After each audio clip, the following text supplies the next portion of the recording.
पानी रे पानी तेरा रंग कैसा, जो रंग डालो वही के जैसा। पानी रे पानी तेरा रंग कैसा। क्या हुआ? आप सोच रहे होंगे ना कि पानी के बारे में क्या बोल रहा है। जी हाँ दोस्तों, पानी एक ऐसी चीज़ है, आप उसमें जो रंग डाल देंगे वो उसी रंग का हो जाएगा। तो रंग से क्या समझते हैं आप? रंग से मतलब यह है कि आप उसमें जो डालोगे वो वैसा ही होगा। सबसे बड़ा डालने वाली चीज़ क्या हो जाती है? अपने विचार। आपने अगर अपने विचार भी उसमें डाल दिया है ना तो वो सही हो जाएगा। दोस्तों, रंग से अभिप्राय है कि जो भी रंग डालो, रंग का अभिप्राय कलर नहीं है। रंग का अभिप्राय यहाँ पर है कि जो भी डालोगे उसमें वो ऐसा ही हो जाएगा। और ये तो आप जानते हैं कि संसार का 70% हिस्सा पानी है और मनुष्य के शरीर का भी 70 हिस्सा जो चीज़ है वो पानी ही है। तो आप अपने 70% को क्यों नहीं स्वच्छ रखते? अपने पहले 70% को आप स्वस्थ रखेंगे तो आपका 30% जो है वो स्वस्थ रहने में काफ़ी लाभदायक हो सकता है। कैसे? पानी। आपने सुना है कि दीवालों के भी कान होते हैं। साहब, दीवालों के नहीं, पानी के भी कान होते हैं। पानी आपको सुनता है। पानी जिस भी दिमाग से, जिस भी नज़र से आप पानी को पिएंगे, आपका पूरा दिन वैसा ही रहेगा। तो दोस्तों, पानी को बेहतर नज़रिए से देख कर पिए। पानी को स्वस्थ, स्वच्छ और हेल्थी मान कर पिए। पानी को दवाई मान कर पिए। पानी जब भी पिए तो अपने दिमाग में या कोई सामने खड़ा हो तो गलत बातें या वैसी चीज़ें ना बोलिए कि वो पानी सुन रहा होगा, क्योंकि वो पानी सुन रहा है तो वो आपके अंदर ही जाएगा और वैसे ही गुण आपको निकाल कर देगा। क्योंकि पानी में जो डालोगे वैसे ही रंग होगा। ठीक है? अब आपने देखा होगा कि जहाँ पूजा होती है, कथा होती है, भागवत होते हैं, पुराण होते हैं, वहाँ पर एक कलश सबसे पहले स्थापित किया जाता है। क्यों? उस कलश में क्या होता है? पानी। वो पानी क्या करता है? पानी क्या करता है? उस पानी को शांति के साथ रख के, आम के पत्ते में रख के, दिया दीपक जला के उसको एक कलश बना के रख देते हैं। ठीक? वो पानी उस सारी जगह की निगेटिविटी को आप ऑब्जर्व कर लेता है। सबसे पहला काम सारी निगेटिविटी ऑब्जर्व करता है। फिर शुरू होती है कथा, भागवत, पुराण, आरती। उसके बाद वो सारी चीज़ें उसमें समाहित हो जाती हैं। और जब समाहित होती हैं, कथा समाप्त होता है तो हमको सबसे पहले क्या दिया जाता है? चरणामृत। पंचामृत भी तो होता है, तो पंचामृत क्यों नहीं? चरणामृत क्यों? क्योंकि चरणामृत में वो एनर्जी है, वो फ्रीक्वेंसी है जो शायद पंचामृत में नहीं। ठीक? क्यों? क्योंकि वो पानी पूरी कथा सुन रहा होता है। जो बाद में आते हैं, कथा नहीं भी सुनते हैं, वो भी उस कथा को उस चरणामृत के द्वारा अपने अंदर समाहित करते हैं और वो कथा उनके अंदर जाती है। तो दोस्तों, चरणामृत इसीलिए उपयोगी है, फ़ायदेमंद है। और चरणामृत का ये महत्व है कि पानी पूरी कथा को सुन रहा होता है। जो पॉजिटिविटी उस पानी को दिया, पहले तो वो निगेटिविटी को पीता है। जितने लोग आते हैं उन सारी लोगों को वो निगेटिविटी ख़त्म करता है। फिर जैसे ही कथा शुरू होती है, सब लोग शांत हो जाते हैं, वो पानी पूरी कथा सुनता है। कथा सुनने के बाद लास्ट में चरणामृत कैसे बन जाता है? वो आप सोचिए ना, चरणामृत कैसे बन जाता है? क्योंकि उस पानी से भगवान को नहलाते भी नहीं है। नहलाने वाला पानी तो पंचामृत होता है। ठीक? तो जब वो पंचामृत हुआ तो चरणामृत क्यों हुआ? चरणामृत इसीलिए हुआ कि पंचामृत से ज़्यादा महत्वपूर्ण है।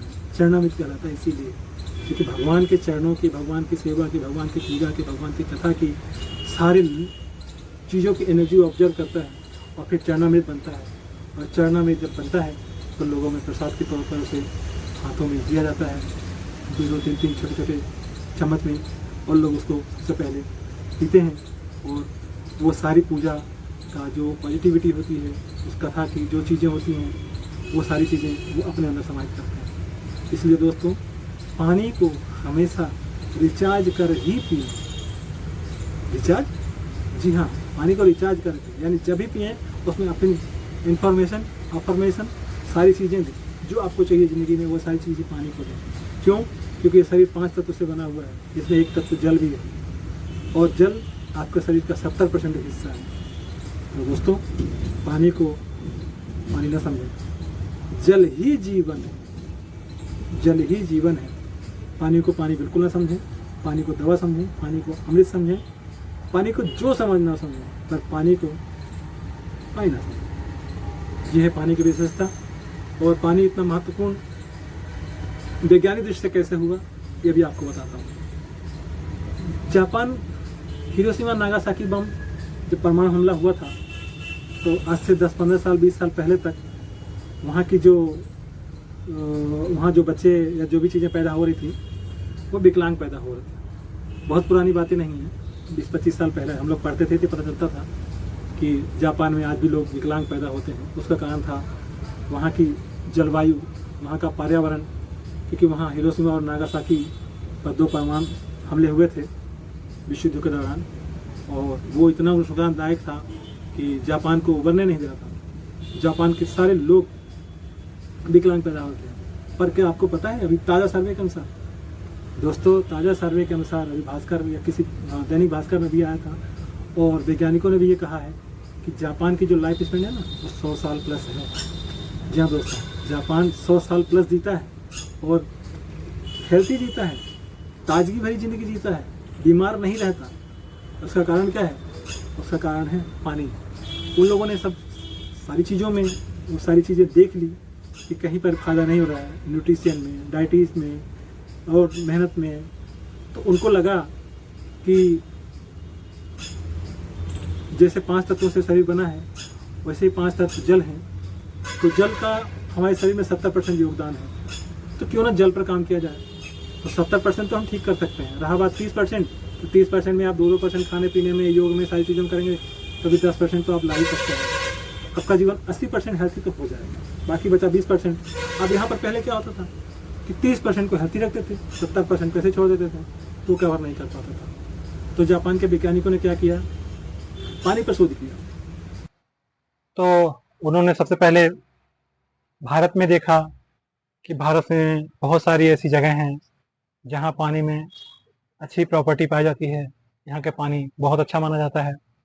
जैसे आपका हेमकुंड साहिब हो गया, गंगोत्री हो, यमुनोत्री हो गई, और आपका बनारस में एक कूप है जिसे धन्वंतरी कूप कहते हैं, वहाँ का भी पानी बहुत अच्छा माना जाता है, और लोग वहाँ बहुत भरोसे के साथ जाते हैं, वहाँ उस पानी को पीते हैं और स्वास्थ्य का लाभ ले रहे हैं।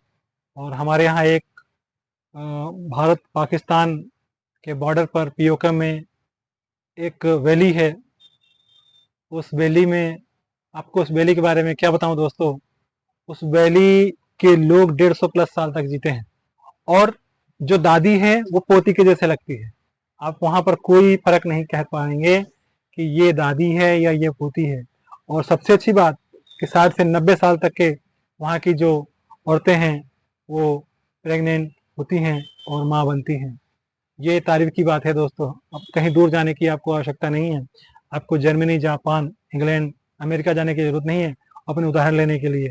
सबसे बड़ा उदाहरण आपका अपना देश है, जो पाकिस्तान अधिकृत कश्मीर में एक वैली है जिसको हुमजा वैली कहते हैं। उस हुमजा वैली के लोग 150 प्लस साल तक जीवित रहते हैं दोस्तों। तो जापान ने, आबे जमजम का पानी हो गया, तो जापान ने सोचा क्यों ना पानी की प्रॉपर्टी को ही काम किया जाए और उसे ही हेल्थी बनाया जाए। तो जब हेल्थी वाटर रहेगा, हेल्थी पानी रहेगा, स्वस्थ पानी रहेगा, तो लोगों का जो शरीर में 70% पानी है वो भी स्वस्थ रहेगा, हेल्थी रहेगा। तो उन्होंने उस पर काम किया, और उसी के तहत वो लोग वहाँ अपने काम कर रहे हैं। और आज जो देश दुनिया में सबसे पिछड़ा देश था, कुपोषित देश था, विकलांग पैदा हो रहे थे जहाँ के बच्चे, वहाँ के लोग आज 100 साल की लाइफ स्पेंड करते हैं, 100 साल प्लस तक जिंदा रहते हैं। अब आप मान के चलिए 100 साल की लाइफ स्पेंड वहाँ की सरकार ने की है, तो 100 साल प्लस ही जिंदा रहते होंगे। और सब कुछ पानी है दोस्तों, सारा जीवन पानी है, मनुष्य का शरीर पानी है। और पानी के बारे में आप तो जानते ही हैं कि पानी है तो सब है, जल है तो जीवन है। तो पानी को बचा कर रखें, पानी को सहेज कर रखें और हेल्थी पानी पिएं दोस्तों, हेल्थी। क्योंकि जो विचार आप पानी में डालेंगे वही विचार आपके मन में जाएंगे, और मन में जाएगा तो आपके वही विचार आपके मन में आएंगे और आप वैसा ही कर्म करेंगे। तो सारा खेल पानी का है दोस्तों। केवल गाने पर मत जाइए, गाने में रंग का मतलब केवल रंग नहीं होता। आप इस गाने को समझने की कोशिश करिए कि पानी रे पानी तेरा रंग कैसा, जो रंग डालो वही रंग जैसा। पानी रे पानी, पानी को मंत्रों के उच्चारण के साथ पढ़ें, अच्छे से पढ़ें और पिए।